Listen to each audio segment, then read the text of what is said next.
I grabbed my boyfriend's phone by mistake and saw a message from his ex. I didn't take the pill that night. Those few words froze my blood. 2 nights ago, I had sudden acute gastritis. He was working overtime, and I called him over a dozen times without answer. Enduring stabbing pain. I took a taxi to the hospital alone at 3 a.m. So his phone being off all night, he was with his ex. Today was the night before my wedding to Jacob Miller. His ex Sophia Davis insisted on coming with old classmates to congratulate us. When I pushed the door open, I saw Sophia rise on her toes to kiss Jacob's lips. He didn't push her away. When she stumbled, his hand steadied her waist, that gentle gesture so different from his recent coldness toward me. His classmates cheered like this was familiar routine. The noise clawed at my throat, suffocating me. "Emily?" Someone's shout abruptly separated them, making the whole room turn. Sophia gasped dramatically. We were playing Truth or Dare. Jacob and I lost. Don't misunderstand. She approached me flushed, but I stared in disbelief. Earlier, I'd received a friend request from Sophia during my absence. She'd sent a photo of them intimate with the caption, "Guess what we're doing now?" Then instantly deleted it to wish me happy wedding. Now she acted innocent, as if I were the irrational one. When Sophia grabbed my wrist to explain, I shook her off. She stumbled backward, conveniently into Jacob's waiting arms. Rain had made the floor slippery. My phone skidded across the room as I collided with a table. The thud silenced everyone. Someone quietly placed my phone back. Jacob finally moved to help me up. I avoided his touch, standing on my own. "Jacob," I demanded. "What if I told you she..." "Emily, it was just a game." His calm voice held unmasked impatience. My ankle burned, pain and humiliation flooding me. I fled to the restroom, splashing icy water on my face. His phone vibrated, Sophia's message in their chat, "I forgot to take the morning after pill that night." The words turned my bones to ice. So while I'd been wedding planning, they'd slept together? The bathroom light glared on the screen, triggering memories. 2 days ago after work, I'd skipped dinner to finalize venue details until my gastritis flared. Jacob said he was working overtime at the office. I called him over a dozen times but couldn't get through, clenching my teeth against the stabbing pain in my chest. I took a taxi to the hospital alone at 3 a.m. Turns out his phone was off all night because he'd gone to see Sophia. My heart felt like it was being torn apart as I kept scrolling. My finger froze on a particular chat from a week ago. Sophia had sent him a photo of a ragdoll cat, "Our son's getting more adorable every day." He'd replied with a curt before changing his phone wallpaper to that same cat they'd raised together. I didn't even notice someone approaching until my phone was snatched away. Jacob stared at me with stormy eyes, his voice icy. "Grabbed the wrong phone on purpose?" Looking into those familiar yet alien eyes, my last thread of composure snapped. "What about you? Got any explanations? First it's just a game when I saw you kissing her. Now these messages? And why replace Rolly's photo with hers?" My trembling finger jabbed at his phone, voice cracking despite myself. The evidence glared between us. Yet I still waited for his denial. He just locked his screen, silent as ever. Jacob had always been good at silence. He'd pursued me relentlessly back then. What finally won me over was Rolly. After my parents' divorce, Grandma raised me. When she passed, she left me the kitten saying he'd stay with me always. That night Rolly slipped his leash during our walk. I searched the entire park until collapsing in tears, only for Jacob to appear breathless with my muddy kitten. "Found him with some shady guy near the jogging trail," he'd said casually, though his heaving chest told another story. When I kept crying, this fastidious man sat beside me on dirty pavement. Moonlight caught his soft sigh. "Don't know what to do when you cry like this." His thumb brushed my cheek. "Rolly will stay with you. So will I. We'd been together 3 years since. Did all the couple things. Even got engaged 2 months back. Then Sophia resurfaced, his college sweetheart. At first Jacob tried reassuring me. Reported every call or visit from her. It's over, he'd promised. But tonight's kiss and that damned cat wallpaper screamed the truth. My tears fell uncontrollably now. Ugly sobs shaking my whole body. Jacob watched for long minutes before stating flatly, "You should know, seeing you cry like this? I feel nothing." The world crumbled around me. Later, my best friend's voice message arrived thick with guilt. Suddenly I remembered we'd met Jacob through her. That hiking trip when no Ubers came. She'd called her stepbrother first. When he didn't pick up, she contacted Jacob, who happened to be nearby closing a deal. Funny how life circles back. The man who mended my shattered heart once now held the hammer. Perhaps that's why my best friend was drowning in guilt. She texted again immediately, "Don't move. We're coming to the hotel to pick you up now." I didn't dwell on her use of we. Splashing cold water on my face before standing to leave. Turning around, I found Sophia standing silently behind Jacob. Her eyes brimming with pity. That familiar glint of mockery and disdain lingered beneath, the same look she'd given me during countless accidental encounters these past 2 months. I never understood how she remained so confident despite Jacob's glacial indifference. Until last month, when Jacob first took me to meet his parents. His mother had served me fish while calling me Sophia, continuing her cheerful chatter without noticing the slip. "Sophia dear, this sea bass is exquisite. Have more." My chopsticks had trembled uncontrollably. In that moment, his mother's affectionate gaze merged perfectly with Sophia's smirking stares. Back home, Jacob immediately wrapped his arms around me. "Mom's getting forgetful in her old age. It was just a slip of the tongue. Please don't take it to heart." I asked the question that had been burning through me when Sophia kept lowering her pride to approach you. "Did you ever waver?" His prolonged silence spoke volumes before he finally murmured against my ear, "Honey, you're the only one in my heart now." The earnest weariness in his voice dissolved my doubts, yet we spent that entire night in separate rooms. Him claiming urgent work in the study. Now, staring at the two figures before me. Betrayal clawed through my chest with renewed ferocity. Jacob had been my first love. The man I'd envisioned growing old with. But I'd never been his, not his first choice. Nor his true desire. From the beginning, he'd only ever wanted Sophia. Passing Jacob in the lobby, I forced steadiness into my voice. "Cancel tomorrow's wedding. We'll explain everything to our parents tonight. At least we never filed the marriage license, they'll understand." I walked out without waiting for his response. The rain still fell in silver sheets outside. Late autumn chills seeping through my blouse. Checking my phone brought no messages, not that I'd expected any. Suddenly an umbrella blocked my view of the stormy sky. Ethan stood holding the handle. His hair damp from tilting the shelter toward me. "Lily's waiting in the car," he said simply. I blinked in surprise. Though Ethan was Lily's older brother, we'd never been more than acquaintances. Before I could respond, icy needles prickled my neck. Turning, I found Jacob watching us from the hotel entrance. His expression unreadable. The car ride began with my mother's shrill call. "Jacob already told me everything. How dare you cancel the wedding last minute? Trying to send me to an early grave?" The engine suddenly roared to life ahead. Ethan gripped the steering wheel, his sharp features appearing unnervingly cold in the dim light. "We'll discuss this at your father's house." My mother finally snapped after an audible struggle to control her temper, abruptly ending the call. "Your mom," Lily squeezed my ice-cold hand, her gaze troubled. "Never mind."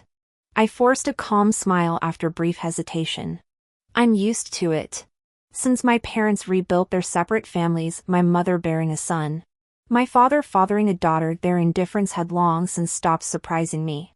During the drive, Lily mentioned she'd been dining with Ethan at a nearby restaurant when they rushed over together.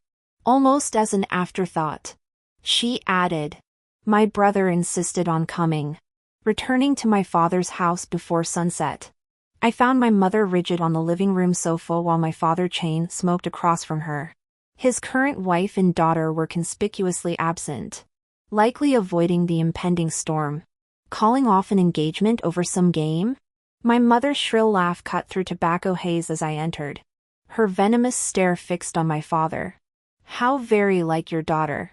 Ignoring her, my father stubbed out his cigarette. Final decision? Yes. My voice held steady. I'll handle the consequences.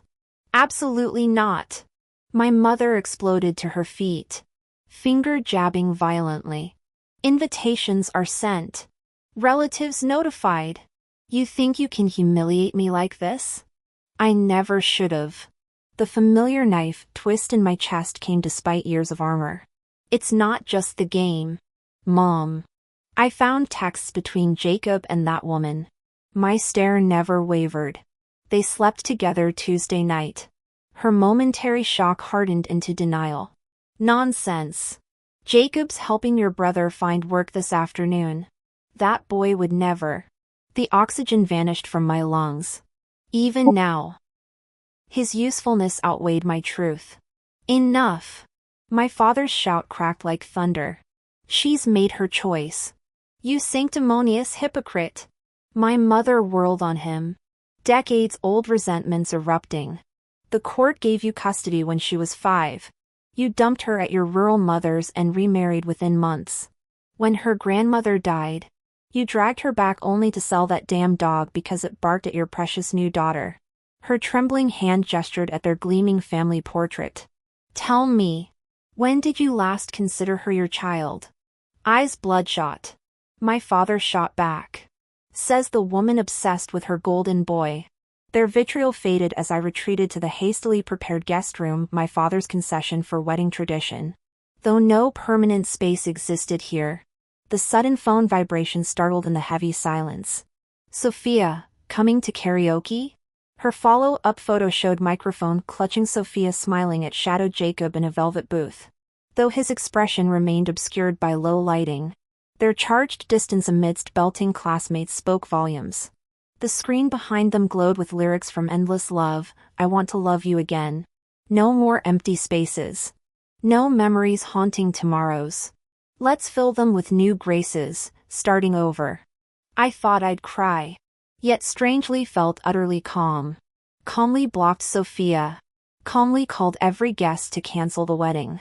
When the last notification ended, Jacob's call came through. The line crackled with background noise. After prolonged silence, his voice turned arctic. You're serious?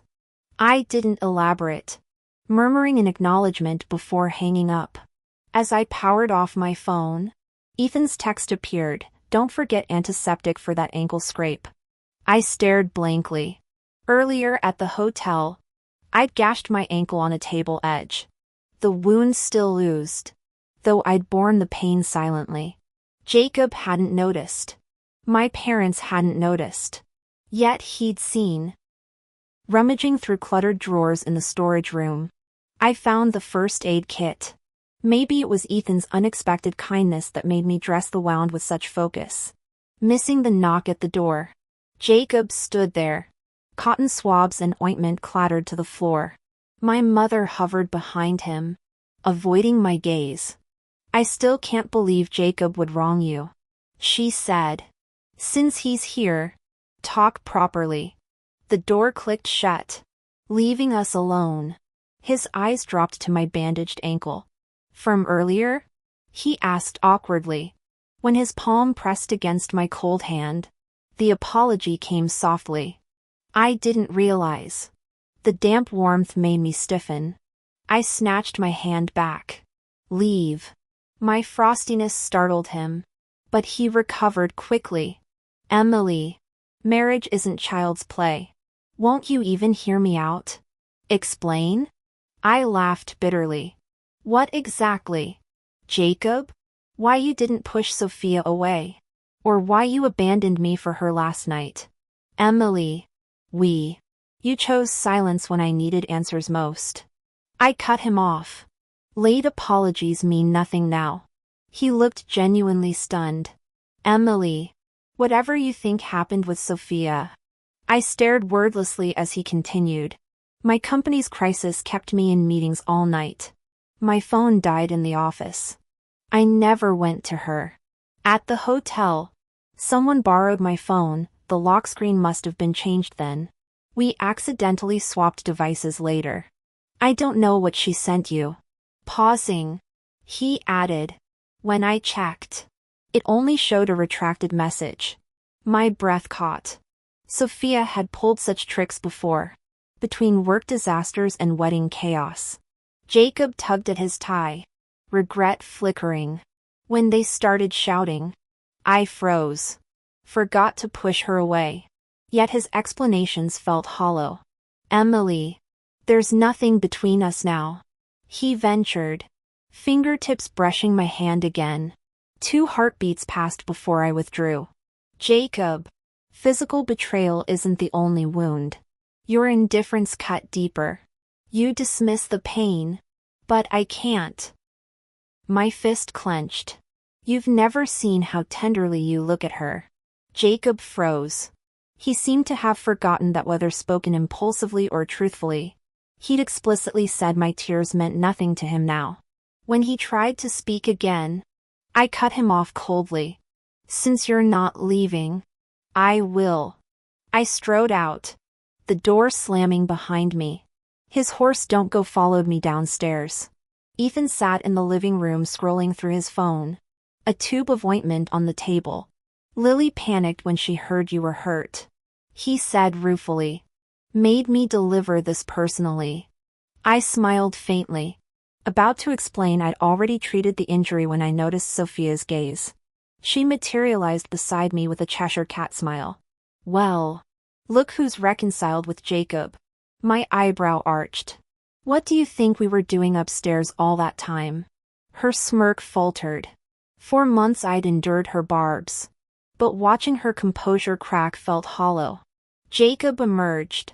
His question slicing through the tension. Why are you still here? Sophia flushed. You dragged me here to explain things to my parents. Now that you've made up. His silence condemned her. When she choked out Jacob, you can't do this to me. Her usual arrogance crumbled into raw desperation. His arm sliding around my waist answered for him. The ultrasound printout trembled in her manicured hand. Sophia, 5 weeks. Her laugh chilled my veins. We didn't sleep together 2 nights ago. But last month. During your little Cold War. Jacob's ashen face confirmed everything. That suffocating sensation returned, cotton choking my throat. Steel rods piercing my lungs. Emily. His bloodshot eyes pleaded. But the words died. I recoiled from his touch. You don't get to use drunkenness as an excuse. Either take responsibility or stop insulting my intelligence. Grandmother's death had left me starved for affection. But that didn't mean I'd accept scraps of love tainted by his indecision. His whispered apology echoed in the dim hallway as he left. Sophia's triumphant smirk followed me. See? You'll never win. The front door clicked shut. Some victories aren't worth the cost. I stared at Sophia speechlessly, suddenly wondering if she was really Jacob's college classmate. To put it another way, did that brain of hers even attend university? Before I could ask, a deep voice came from behind. If the pregnancy is 1 month along, I'd recommend getting CT and MRI scans for the baby's future considerations. Sophia frowned. What do you mean? Ethan's words flowed calmly. When neurological dysfunction occurs, only through proper imaging can we determine the nature of lesions and assess hereditary risks. I blinked, then burst into laughter. Sophia finally caught on. Are you calling me crazy? Ethan didn't deny it. While full recovery isn't possible, proactive treatment is advisable. Sophia stormed off, cursing like a yappy poodle who'd lost a fight to my cat. I laughed until my sides hurt, only realizing belatedly that Ethan had been watching me the whole time. Get some rest, he said when our eyes met. completely unruffled. Lily's task is done. I should head out. I watched from the balcony as his car disappeared, exhaling slowly. Lily called immediately after. Sophia's pregnant? After recounting the scene, I praised Ethan's savage wit. Lily paused. Wait, my brother went to your place? He told me he was returning to the office. I moved into Lily's temporary after that, planning to find my own place soon. My things at Jacob's could wait. With Ethan overseas for business trips these weeks, I didn't refuse Lily's hospitality. My parents' calls went unanswered. Jacob never contacted me either. According to Lily, Sophia moved into the Miller family home playing perfect daughter-in-law, but Jacob never visited. Not that I cared anymore. On the day celebrating my new apartment, Lily convinced me to try ice skating. The nearly empty rink at dawn seemed perfect for beginners. My brave friend clung white-knuckled to the railings. I'll join you after I stop seeing broken tailbone nightmares. Sighing, I inched along the wall. My balance had always been terrible. Last time I skated was, well, the last time. After 30 minutes, I tentatively let go. Someone whizzed past, sending me stumbling. Careful. That familiar baritone vibrated near my ear as steady hands caught my waist. Ethan's dark eyes met mine, travel-worn yet alert in his tailored coat. Lily messaged about your skating plans. Just landed. You still can't skate? He asked. My casual froze mid-breath. Still? He didn't elaborate, releasing me to watch me scramble back to the railing. After a beat, soft laughter rumbled from him. Shrugging off his coat, he tapped the barrier. Want lessons? His usual ice prince demeanor had melted into something warm, flushing but defiant. I nodded. Please. Who knew Ethan had such patience? By the time we left, I'd learned 2 things. Skating requires core strength I sorely lacked, and business trips apparently teach men how to laugh with their whole being while catching falling women. He moved with deliberate slowness, patiently explaining skating techniques and proper form. Except for that moment when I accidentally fell against him and felt his body momentarily tense, he remained effortlessly composed throughout. After considerable practice, I realized I'd stopped falling so often. Turning excitedly, I began to boast, I think I've got. Ethan Johnson met my gaze with laughter in his voice. Yes. You've graduated. His eyes glowed with unexpected depth, like still pools of clear water. That perpetually detached gaze now held something indefinable that made me catch my breath. When Lily Brown got called back to the office for emergency revisions after we left the rink, Ethan drove me home alone. I kept anticipating conversation that never came as he focused on the road. Just as I started questioning my assumptions, he pulled over. I've regretted this for years. My confusion must have shown.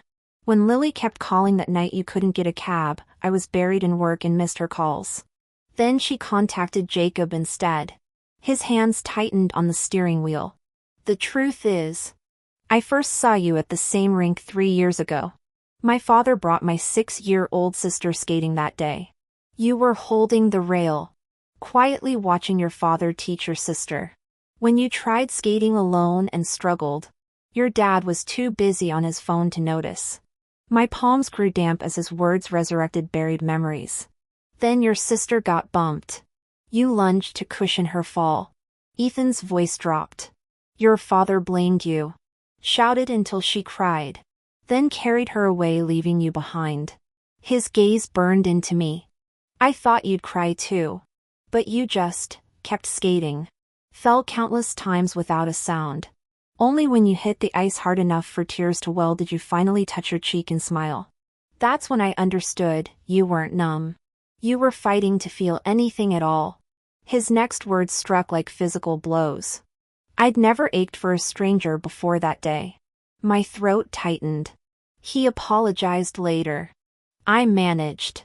Someone told him the truth at the returns counter. He bought me expensive skates, but I never used them.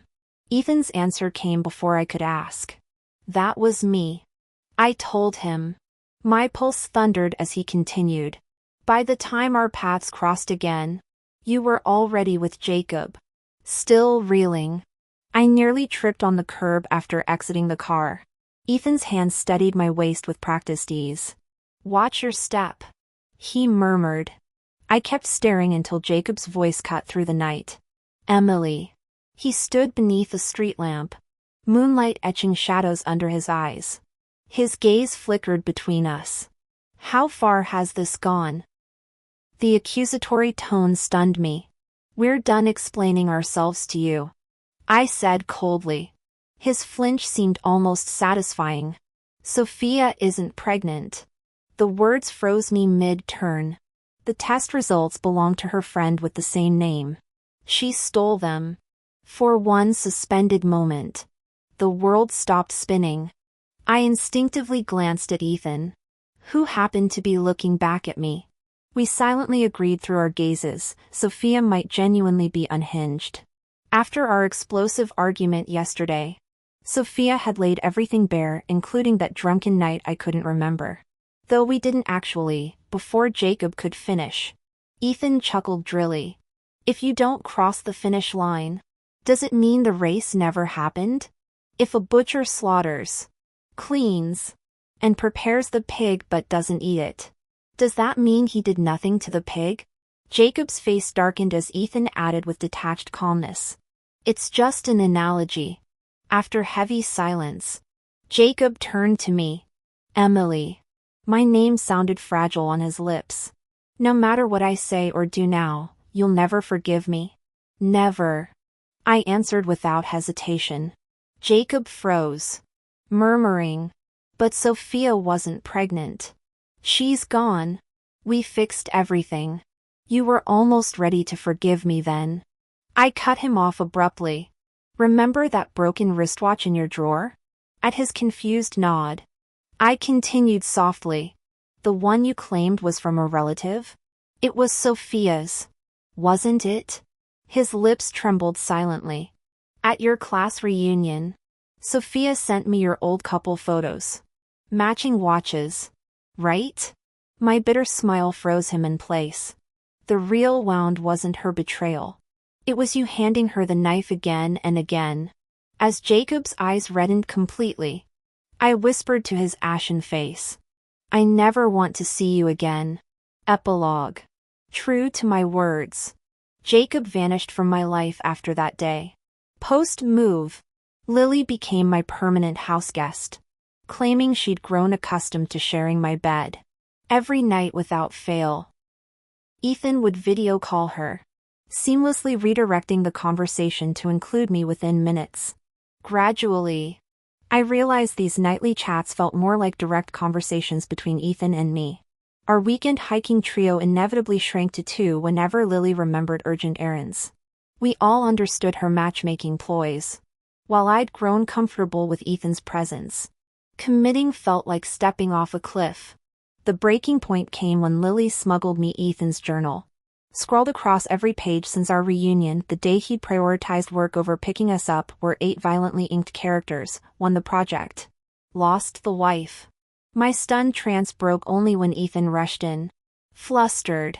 Snatching the journal. Just scribbles, he muttered, crimson ears belying his casual tone.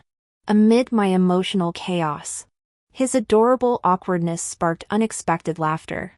The fog lifted. Here stood the man offering the wholehearted devotion I'd craved.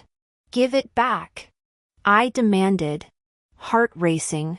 Under his puzzled gaze, I decisively crossed out the first 6 words, leaving only wife visible. Meeting his widened eyes, I pointed commandingly. Say it, wife. Ethan breathed, wonder softening his features. My blush burned as I whispered, yes.